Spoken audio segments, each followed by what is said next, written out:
नांदेड जिल्ह्यातील आरोग्य व्यवस्थेचा प्रश्न चव्हाट्यावर आलेला आहे. जिल्हा शासकीय रुग्णालयात उंदराने रुग्णाचा पाय कुरतडल्याचा आरोप झाला होता. त्यानंतर कंधार येथील ग्रामीण रुग्णालयात रुग्णाच्या अंगावर उंदराचा वावर असल्याचा व्हिडिओ सोशल मीडियावर व्हायरल झाला होता. या दोन प्रकरणामुळे आरोग्य व्यवस्थेचे धिंडवडे निघाले असताना आता भोकर ग्रामीण रुग्णालयाचा कारभार चव्हाट्यावर आलेला आहे. एका महिलेच्या पायाला जखम झाल्याने महिला उपचारासाठी रुग्णालयात दाखल झाली. मात्र त्या महिलेला खाली जा वर जा असे सांगण्यात आले. ही व्यथा सांगत असताना महिलेच्या डोळ्यातील अश्रू अनावर झाले आहे.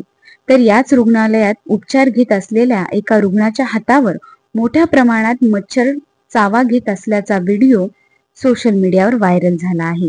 रुग्णालयात पिण्याच्या पाण्याची सोय नसून घाणीचे साम्राज्य पसरलेले आहे.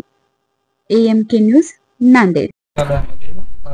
या ठिकाणी खूपच अस्वस्थता असून मच्छरांची हातावरती एक 5-25 मच्छर बसले होते.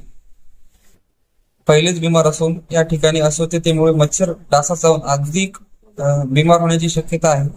या प्रशासनाला येथील अधीक्षक जे आहेत वैद्यकीय अधीक्षक त्यांना सुद्धा आम्ही मेसेज आधीही केला होता, आजही केला. त्यानंतर जिल्ह्याचे जे आपले शल्यचिकित्सक आहेत त्यांना सुद्धा आम्ही मेसेज टाकला, परंतु याकडे आरोग्य प्रशासन किंवा वरिष्ठ बिलकुल अजिबात लक्ष द्यायला तयार नाहीत.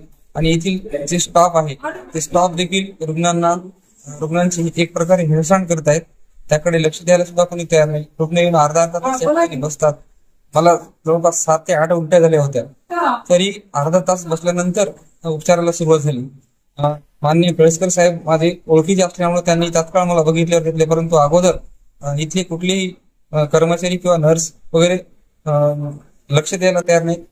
वरून मोठ्या भाषेत उंच आवाजात बोलतात. सुमाना येऊ द्या ना, बसू द्या ना, बघू ना. म्हणजे रुग्णांची त्यांना थोडीही काळजी नसल्यासारखं दिसून येते.